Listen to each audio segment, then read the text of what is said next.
Mirë se erdhe në botën ku askush nuk është i pafajshëm. Sekrete shqiptare, vendi ku rrëfimet më të thella, më të ndaluara dhe më të pathëna të shqiptarëve marrin zë. Na bëni subscribe për histori të ndryshme.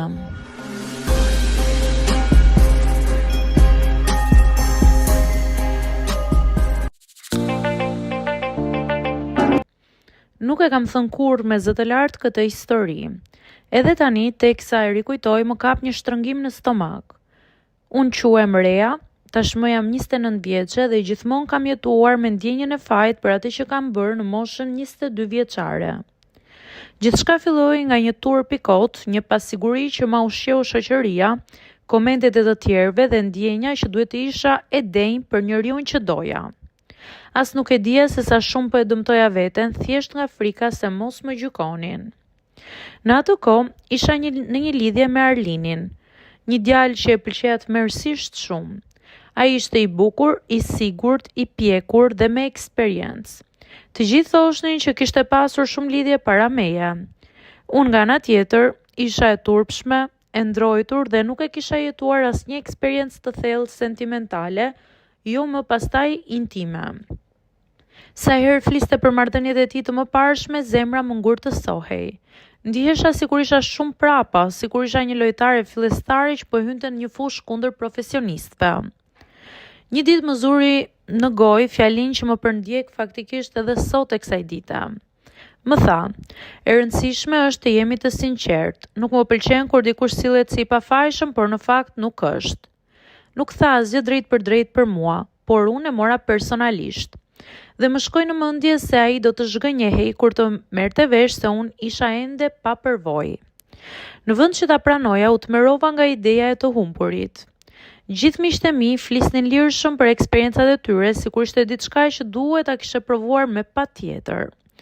Ndërsa unë heshtja dhe qeshja kot.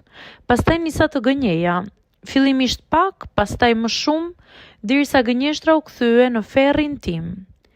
Një ditë mbas një darke me shoqe dola jashtë për ajër.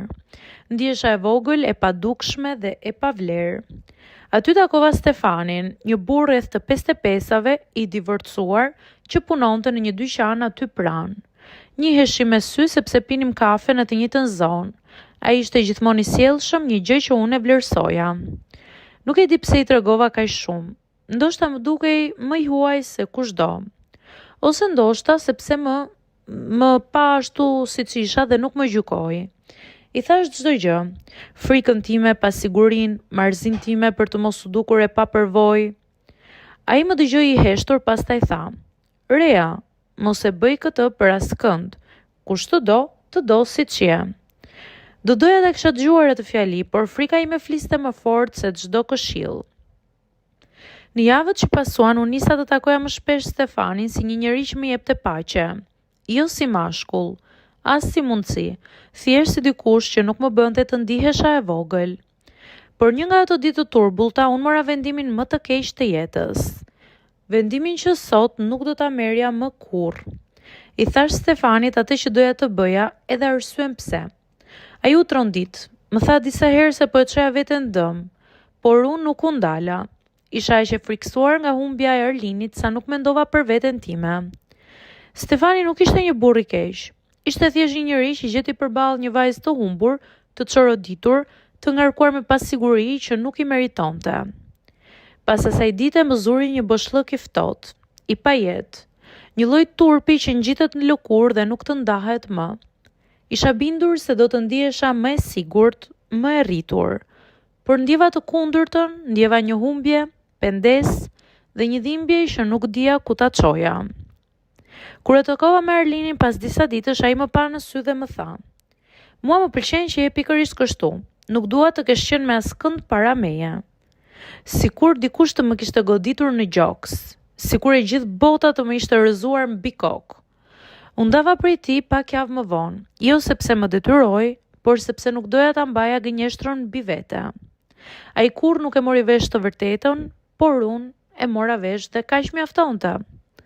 E shmanga për muaj të tërë Stefanin. Nuk kisha guxim ta shihja as atë në sy. E dija se nuk kishte faj në vendimin që unë mora. Ishte frika ime dhe jo ai. por ai ishte pjesë e kujtimit dhe unë nuk doja ta përballoja. Kur më pare rastësisht pas shumë muajsh, më tha vetëm kaq: "Shpresoj ta falësh veten një ditë të reja." Atë ditë qava shumë, jo për atë që ndodhi, por për vajzën që isha në atë kohë. Vajzë e humbur, e ndikuar nga të tjerët dhe e pafuqishme. Sot jam 29 vjeçe. Ende kam disa plagë që nuk janë shëruar plotësisht, por kam mësuar diçka thelbësore. Presioni i shoqërisë të vret më shumë se çdo eksperiencë. Frika të bën të marrësh vendime kundër vetes. Dhe më e rëndësishmja, askush nuk vlen aq shumë sa ta dëmtoj veten për të. Nuk kam folur kurrë me askënd për këtë histori, por tani që po e shkruaj kam ndjesinë se po lë pas një pjesë të së kaluarës që më ka mbajtur peng për vite. Nuk jam më ajo reja e pasigurt. Jam dikush që më në fund ka kuptuar se vlera ime nuk matet me asnjë lloj përvoje. Dhe se dashuria e vërtet nuk kërkon prova, kërkon vetëm sinqeritet me të tjerët, por sidomos me veten tënde. Nuk e kam thënë kurrë me zë të lartë këtë histori. Edhe tani, teksa e rikujtoj, më kap një shtrëngim në stomak. Unë quhem Rea, tashmë jam 29 vjeçe dhe gjithmonë kam jetuar me ndjenjën e fajt për atë që kam bërë në moshën 22 vjeçare. Gjithçka filloi nga një turp i kot, një pasiguri që ma ushqeu shoqëria, komentet e të tjerëve dhe ndjenja që duhet të isha e denjë për njeriun që doja. As nuk e dija se sa shumë po e dëmtoja veten, thjesht nga frika se mos më gjykonin. Në atë kohë isha në një lidhje me Arlinin, një djalë që e pëlqeja tmerrsisht shumë. Ai ishte i bukur, i sigurt, i pjekur dhe me eksperiencë. Të gjithë thoshnin që kishte pasur shumë lidhje para meje. Unë nga ana tjetër isha e turpshme, e ndrojtur dhe nuk e kisha jetuar asnjë eksperiencë të thellë sentimentale, jo më pastaj intime. Sa herë fliste për marrëdhëniet e tij të mëparshme, zemra më ngurtësohej. Ndihesha sikur isha shumë prapa, sikur isha një lojtare fillestare që po hynte në një fushë kundër profesionistëve. Një ditë më zuri në gojë fjalin që më përndjek faktikisht edhe sot e kësaj dite. Më tha: "E rëndësishme është të jemi të sinqertë. Nuk më pëlqen kur dikush sillet si i pafajshëm, por në fakt nuk është." Nuk tha asgjë drejt për mua, por unë e mora personalisht. Dhe më shkoi në mendje se ai do të zhgënjehej kur të merrte vesh se unë isha ende pa përvojë. Në vend që ta pranoja, u tmerrova nga ideja e të humburit. Gjithë miqtë e mi flisnin lirshëm për eksperiencat e tyre, sikur ishte diçka që duhet ta kishe provuar me patjetër. Ndërsa unë heshtja dhe qeshja kot. Pastaj nisa të gënjeja. Fillimisht pak, pastaj më shumë, derisa gënjeshtra u kthye në ferrin tim. Një ditë mbas një darke me shoqe dola jashtë për ajër.